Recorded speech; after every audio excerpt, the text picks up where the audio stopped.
Creemos que la literatura que corresponde a la mitología, ya sea grecorromana, celta, nórdica, lo que fuere, merece un paréntesis aparte en nuestro canal. Así que hemos decidido hacer una suerte de preámbulo o introducción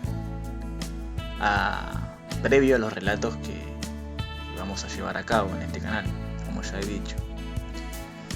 A nosotros nos ha llegado la mitología, sobre todo griega y nórdica también, a través de diferentes formatos. Muchos de nosotros, a los que nos gusta realmente y mucho lo que tiene que ver con el universo de la mitología, se han bullido en la lectura de diferentes relatos mitológicos. A otros les llegó en otros formatos este tipo de relatos. Personajes como Odín, Thor, Zeus, Poseidón, Hades y demás son protagonistas hoy de las películas, de las series que podemos encontrar en muchas de las plataformas de las que disponemos hoy, pero quizás no conocemos del todo sus procedencias. Y lo que vamos a intentar hacer poco a poco a través de las lecturas, mostrar ese universo,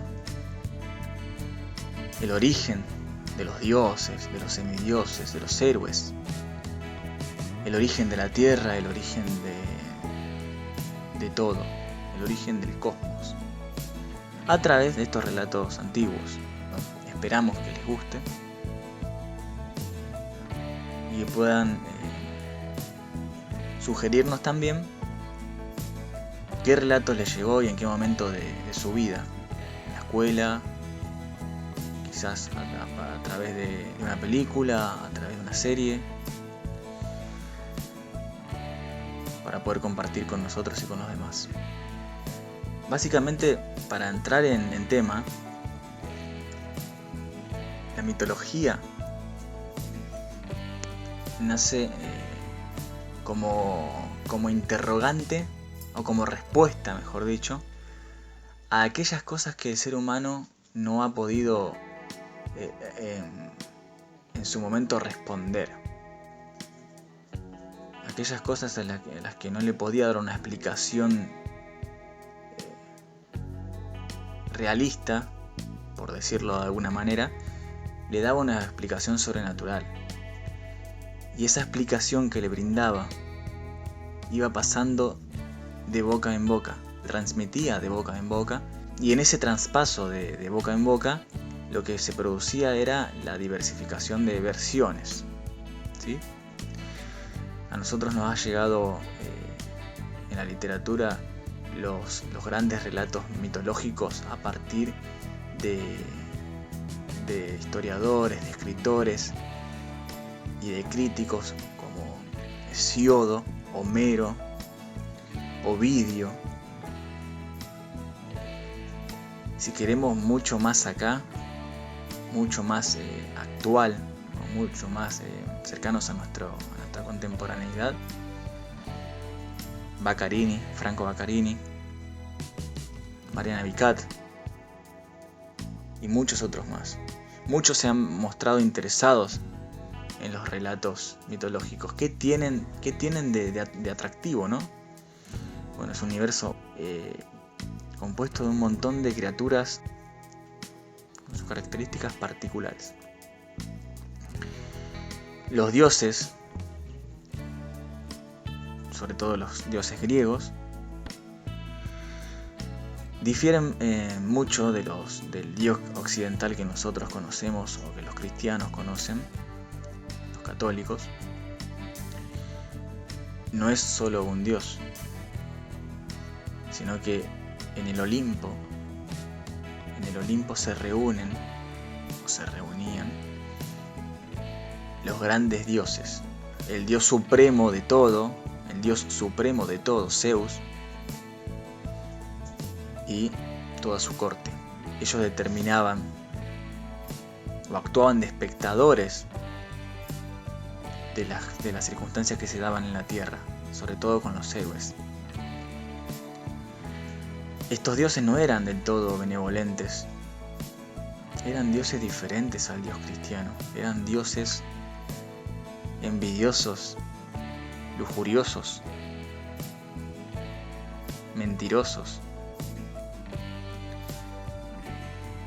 De alguna manera, digamos que eran dioses humanizados.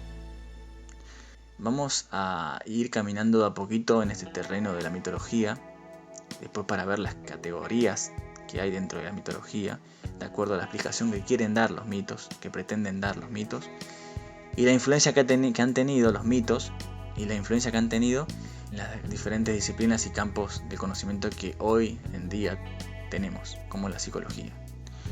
Sin más preámbulo, los invito a escuchar uno de los primeros relatos mitológicos del canal. El músico Orfeo.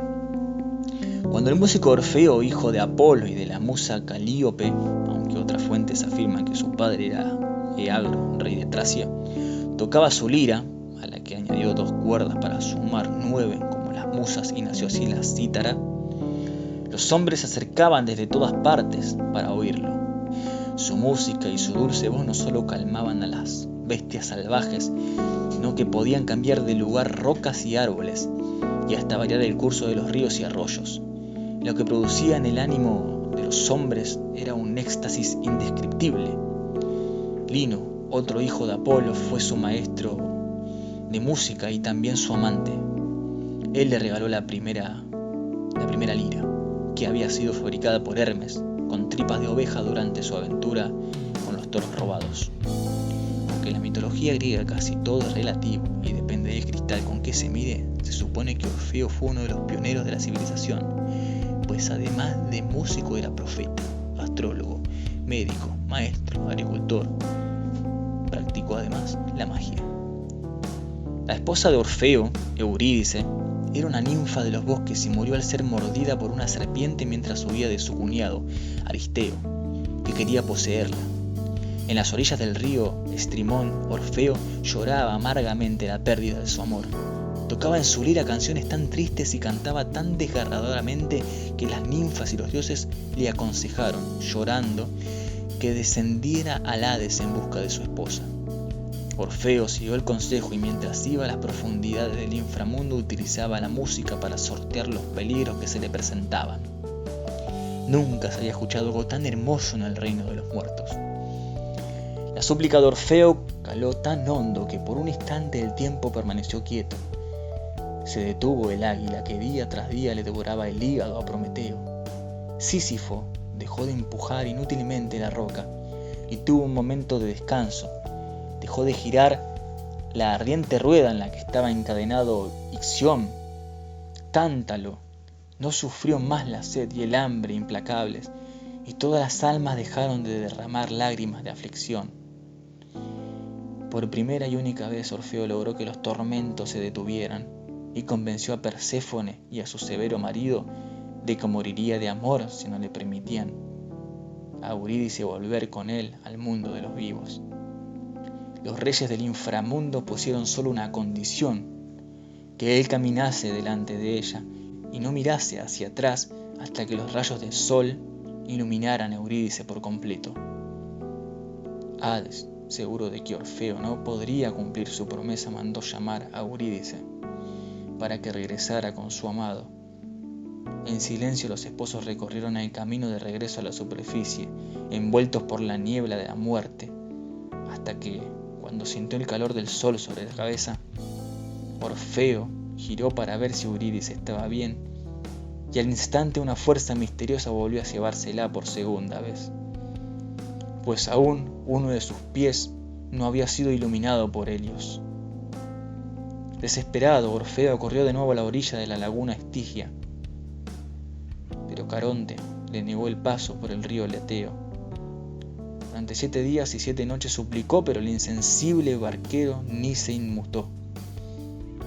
Perdida toda esperanza, Orfeo abandonó las puertas del Hades para refugiarse en los montes Ródope y Hemo, donde ni siquiera el viento pudo callar su canto lastimero, y permaneció así solo durante 3 largos años, en los que nunca detuvo sus ruegos ni tuvo alivio su sufrimiento.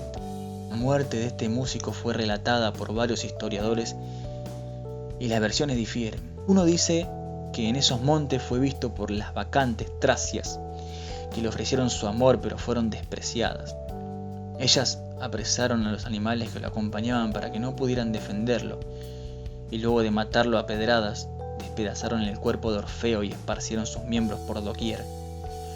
Su cabeza y su lira fueron a parar al mar, llevadas por la corriente del río Ebro, cerca de la isla de Lesbos. Tierra de poetas, una serpiente casi devora la juvenil cabeza llena de bucles renegridos. Los dioses que observaban los acontecimientos se solidarizaron con Apolo, quien, transido de dolor por su hijo muerto, transformó su cabeza en roca para que no siguiera a la deriva. La lira fue colocada por Zeus entre las constelaciones. Dionisio, por su parte, castigó a las bacantes, convirtiéndolas en árboles. El alma de Orfeo corrió al inframundo al encuentro de la de Eurídice, y desde ese momento habitan en los campos elíseos. Tocan la cítara, cantan y son inseparables.